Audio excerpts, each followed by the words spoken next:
반갑습니다.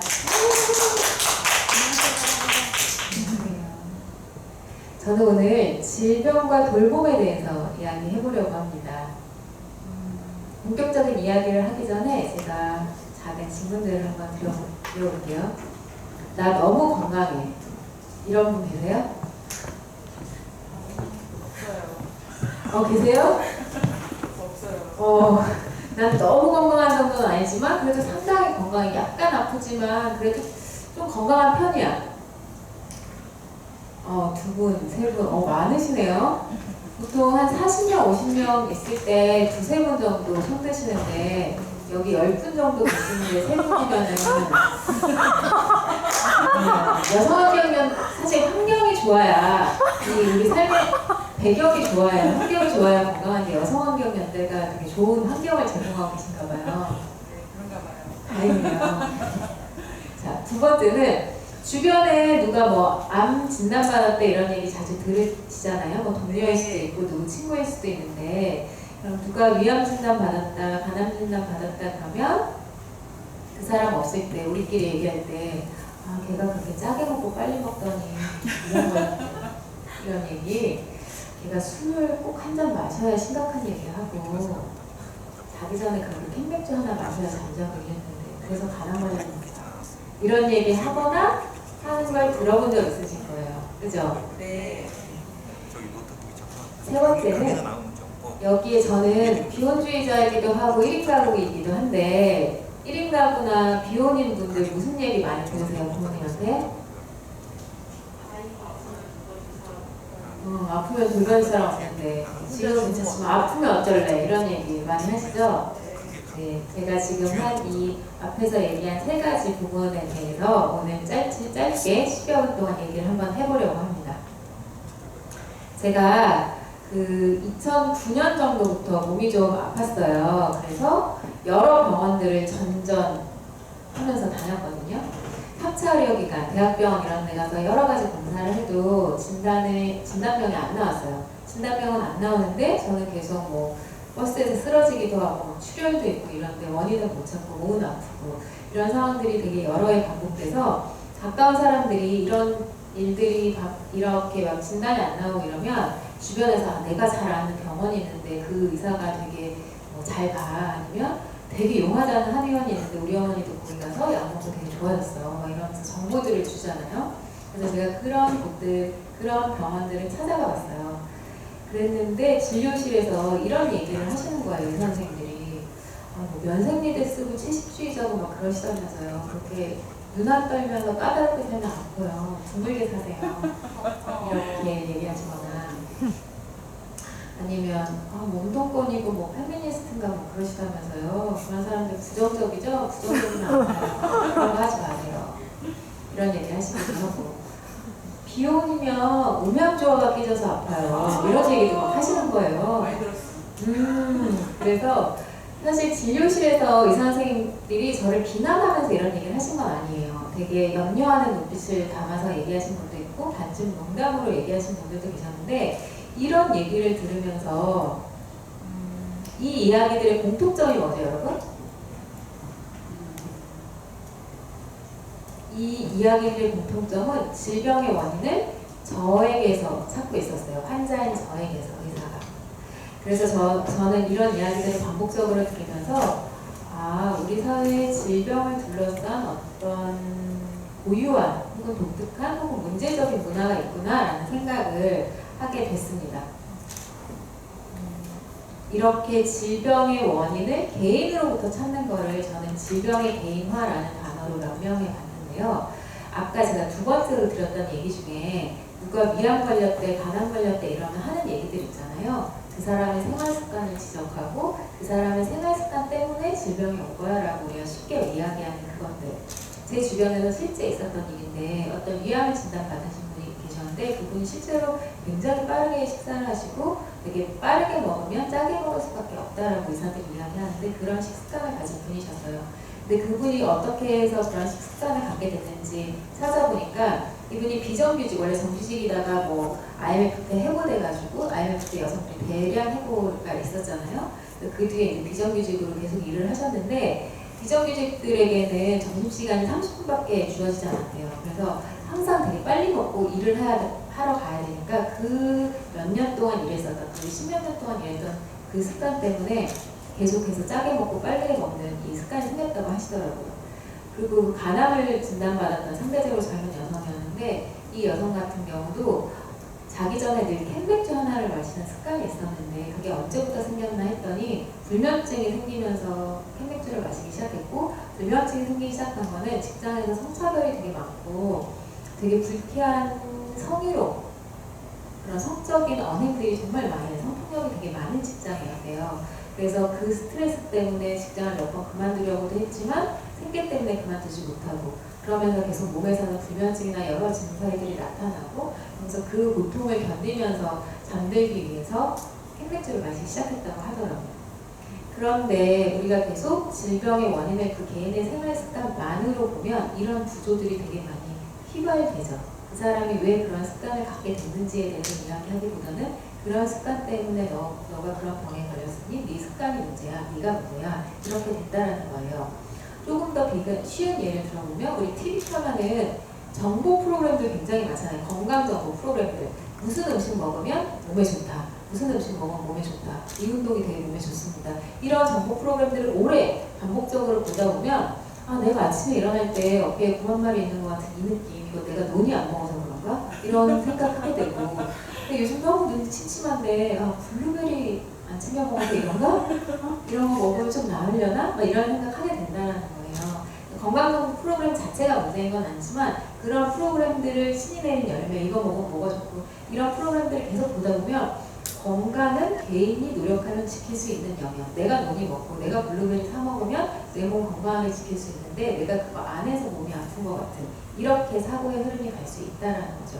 그래서 저는 앞서 말한 여러 가지 의사들이 저에게 했었던, 진료실에서 했었던 말들, 혹은 누가 간암이나 위암 이런 질병들 진단받았을 때 그 사람 생활 습관이 이 질병의 원인이라고 지목하는 것들, 혹은 수많은 건강 프로그램들이 모두 질병을 개인화시키는데 기여하고 있다, 혹은 그 개인화시킨 결과이다, 이런 생각을 하고 있습니다. 근데 우리 사회가 누구나 노력하면 정말 건강해질 수 있는 사회인가에 대해서 좀 생각해 볼 필요가 있죠. 정말 생활 습관이 문제인지 좀 더 생각해 보자는 거예요. 환경 문제. 한국 사회에 여러 가지 환경 문제가 있지만 대기오염, 미세먼지, 우리 코로나19 덕분에 미세먼지가 줄었다 이런 얘기 많이 하는데, 코로나19 미세먼지가 소리 없는 살인자라고 하는데 OECD 국가 중에서 미세먼지가 가장 심각한 나라 한국이라고 이야기하잖아요. 미세먼지에 가장 많이 노출되는 국민이 OECD 국가 중에 한국이라고 OECD에서 이야기한 바 있죠. GMO 식품들, GMO 식품, 유전자 조작 식품, GMO 식품이 굉장히 인간 건강에 위험하고 미해하다라는 직간접적인 보고들이 많지만 GMO 수입 1위 국가가 어디죠? 우리나라요. 네, 한국이죠. 산재 사망, 하루에 2,000명이 사망한다라고 하는데 1년에 2,000명이 산재로 사망하는 게 한국인데, 2,000명이 사망한다는 것은 사망하지는 않지만 다치거나 질병에 걸리는 사람들이 어마어마하게 많다라는 거죠. 한국의 노동시간도 굉장히 길고 세계적인 통계 안에서 봐도 산재도 굉장히 많은 나라죠. 이런 사회에서 개인이 노력하면 건강을 지킬 수 있는가? 개인이 노력하면 건강을 지킬 수 있다는 말 자체가 사실은 굉장히 판타지라고 저는 생각하는 거예요. 서울에서 금천구하고 서초구하고 건강수명 혹은 일반 수명 같은 거 비교해보면 10년 이상씩 차이가 나요. 잘 사는 동네일수록 오래 살고요. 가난한 동네일수록 일찍 죽어요. 인명이 제천인 거는 옛날 얘기예요. 지금은 소득이 인명을 정하는 시대가 됐죠. 이런 사회에 우리가 살고 있는데 개인이 노력하면 건강을 지킬 수 있다, 이런 거 완전히 건강 판타지다. 자본주의 사회에서 노력하면 누구나 성공할 수 있고, 노력하면 누구나 변호사 될 수 있고, 노력하면 누구나 의사 될 수 있다. 계급 이동 사다리가 이미 다 부서진 이 사회에서 그런 말들이 판타지이듯이 개인이 노력하면 건강해질 수 있다. 이것도 판타지다라고 저는 생각을 하는 거예요. 그래서 제가 이 얘기할 때마다 늘 예를 드는 게 저 펜로즈의 계단이에요. 3차원 패러독스. 어떤 저 계단을 계속 올라가는 것 같지만 사실 어디에도 닿지 못하는 계단이죠. 계속 제자리 걸음이. 자본주의 사회에서 노력한다고 해서 빈곤을 벗어나기 굉장히 어렵고 앞서 말했던 우리 사회 환경이 뭐 대기오염부터 해서 음식부터 해서 노동 환경부터 해서 임금부터 해서 이런 굉장히 구조적인 어려움이 있는데 개인이 노력한다라고 해서 건강을 지킬 수 있는가? 물론 논이 먹고 블루베리 먹으면 조금 더 나아질 수는 있지만 사실 대단히 나아지기 굉장히 어려운 문화 안에 우리가 살고 있다라는 거죠. 그래서 이런 건강을 둘러싼 판타지들이 깨져야 우리가 건강을 제대로 볼 수 있고 질병을 제대로 볼 수 있다라고 생각합니다. 그래서 저는 건강과 관련해서 제가 만든 아까 질병의 개인화라는 단어도 얘기했는데 건강과 관련해서 제가 새롭게 만든 단어가 하나 있는데 질병권이라는 단어예요. 건강권, 질병권. 건강권 대신 질병권이라는 말을 쓰자라는 거죠. 저는 언어가 사고를 규정한다라는 말을 굉장히 신뢰하거든요. 여러분들 여기 여성환경연대니까 많은 페미니스트들이 아마 접속해 계실 것 같은데 페미니즘에서 바꾼 단어가 몇 가지가 있죠. 그 중에 되게 대표적인 것 중에 하나가 완경이라는 말이죠. 폐경 대신 완경이라는 말. 그리고 삽입섹스 대신 성기결합 섹스. 삽입섹스가 그러니까 이성의 관계에서 삽입섹스가 이제 남성의 입장에서의 이야기다. 여성 입장에서는 흡입이다. 이런 얘기를 했고 최근에 이제 성기결합 섹스라는 단어가 좀 더 객관적이다라고 해서 이제 그런 단어를 쓰기도 하죠. 그리고 장애인, 비장애인 이런 단어도 마찬가지인데요. 한국 사회에서 장애인이라는 단어를 언론에서 쓰기 시작한 게 10년, 20년밖에 되지 않았어요. 2000년대 초반 기사들만 검색해봐도 공식적인 언론에서 불구자 이런 단어를 일반적으로 썼거든요. 비장애인이라는 말을 쓰기 시작한 것도 10년 안팎밖에 안 됐어요. 그 전에는 정상인, 일반 이렇게 썼죠. 근데 지금은 뉴스는 말할 것도 없이 많은 언론에서 장애인, 비장애인 이렇게 쓰죠. 근데 불구자라고 명명하다가 장애인이라고 명명하고 정상인이라고 명명하다가 비장애인이라고 명명함으로써 우리의 인식, 우리가 몸을 바라보는 시선 자체가 변화하게 되죠. 그런 것처럼 건강권 대신 질병권이라는 말을 쓰게 됐을 때 우리의 사고의 흐름이 좀 변할 수 있다고 생각해요. 건강권, 건강관리 이러면 내가 눈이 먹을까? 운동 조금 더 하면 건강해질까? 이런 식으로 어떻게 하면 더 건강해질까로 사고가 흘러갈 수 있다면 질병권이라고 하면 내가 질병권 이것은 아플 권리, 잘 아플 권리를 말하는 단어인데요. 어떻게 하면 내가 좀 더 잘 아플 수 있을까? 내가 아프기 위해서 제대로 아프기 위해서 편안하게 아프기 위해서 무엇이 필요할까? 무상의료가 있었으면 좋겠고 요즘 코로나19 상황에서 다시 이야기되기 시작한 환경수당이 있고 아픈 사람들도 적절하게 노동할 수 있는 노동권이 보장되고 그리고 가장 중요한 돌봄. 돌봄을 제대로 주고받을 수 있는 사회에서는 건강을 잃어도 모든 걸 잃지 않는 사회가 될 수 있다는 게 저의 생각이거든요. 건강을 잃으면 모든 것을 잃는다는 말은 사실 몸이 아픈 사람들을 굉장히 배제시키는 말인데 그 말이 덕담으로 사실 굉장히 많이 회자되죠. 원초에. 근데 그 말이 제대로 된 덕담, 누구를 배제시키지 않는 제대로 된 덕담이 되려면 아파도 모든 것을 잃지 않는 사회가 되어야 하고 아파도 모든 것을 잃지 않는 사회가 되려면 무상의료, 돌봄, 임금보전 이런 것들이 잘 되어야 한다는 거죠. 그래서 오늘 얘기를 되게 많이 했는데 약간 마무리 얘기를 넘어가면서 돌봄 얘기를 좀 해볼게요. 제가 잘 아프려면 돌봄을 잘 주고받는 사회가 되어야 한다는 이야기 드렸는데요. 제가 가진 문제의식, 돌봄과 관련한 문제의식 중에 하나가 우리 사회가 특히 페미니스트들이 돌봄이 사회화되어야 한다는 주장을 굉장히 열심히 했고 그래서 돌봄을 제도화하고 사회화하자는 제안을 많이 했고 실제로 1, 20년 사이에 우리 사회에서 돌봄이 굉장히 많이 사회화됐죠. 그런데 그래서 요양보호사, 간병인, 활동보조, 활동지원사 이런 식으로 돌봄 노동을 담당하는 직군들이 새로 생기기도 하고 성장하기도 했고 그 인원이 많아지기도 했어요. 물론 이제 문제가 있죠. 다 저임금이라는 게 문제가 있는데 어쨌든 돌봄이 사회화된 건 굉장히 중요하고 의미 있는 일인데 돌봄이 우리가 돌봄을 사회화시키자라고 페미니스트들이 주장해왔던 게 돌봄을 다 시장화시키자 라는 뜻은 아니었다라고 저는 생각하는데 지금 한국 사회에서는 돌봄이 다 시장화되어 버렸죠. 시장화가 필요한 건 맞지만, 돈을 매개로 한 시장화가 필요한 건 맞지만 돌봄이 다 시장화만 되어서는 안 된다고 생각하거든요. 왜냐하면 돌봄은 인간이 갖춰야 될 하나의 덕목이기도 하다라고 저는 생각하는데, 돌볼 능력이 있는 사람, 우리가 돈을 많이 버는 능력, 뭐 독립적으로 사는 능력, 뭐 영어를 잘하는 능력, 이런 것도 의미 있고 필요하지만 내가 누군가를 돌볼 줄 아는 능력도 굉장히 중요하다라고 생각하는데, 이게 다 시장화돼 버리면 그런 능력들이 손실될 수도 있죠. 성장할 기회가 없어질 수도 있죠. 또 하나는 이것이 다 시장화로 가버리면 돌봄이라는 이 가치가 제대로 의미 있게 배치되기가 되게 어렵다라는 생각을 많이 했어요. 그래서 제가 고민한 것은 돈을 매개로 하지 않는 관계가 살아있는 돌봄. 그래서 건강두레라는 아이디어를 제가 책에다 쓰기도 했었는데요. 건강두레라는 건 돈을 매개로 하지 않는 돌봄 관계이고, 약간 농경사회의 두레가 있었잖아요. 서로 돕는 관계들, 내가 오늘 이쪽 밭을 같이 가서 갈아주고 다음날은 이 사람들이 우리 밭으로 와서 또 갈아주고, 이런 식의 두레들.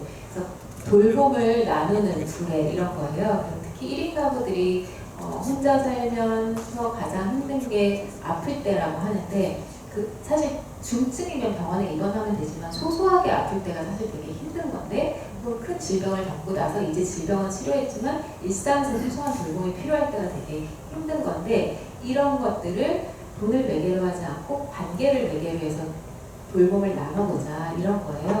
그래서 건강두레를 만약에 실제로 운영한다면, 이를테면 누군가가 수면내시경 하러 갈 때, 수면내시경 하러 갈 때 보호자 동반하라고 하는데 내 혈연 가족이나 뭐 애인이나 남편이나 파트너 이런 사람이 아니라 돌봄두레를 요청해서 누군가가 내가 수면내시경 하는 데 같이 가고, 오늘처럼 제가 얼마 전에 다리를 다쳐서 기부스를 하고 있는데 여기까지 오는 길에 누군가도 동행해주고, 물론 연인이나 뭐 가족관계 안에서 이런 걸 할 수 있지만, 그런 관계가, 그런 의무적으로 내가 이 사람을 돌봐야 되는 관계가 아니라 혈연 관계에서는 일정 정도 의무감이 부여되잖아요. 혹은 연인 관계에서도. 근데 그런 식의 내가 가족이기 때문에 발생하는 관계가 아니라 시민으로서 내가 다른 사람을 돌보고 시민으로서 내가 돌봄받는 관계를 맺어보자라는 거죠. 그게 건강두레거든요.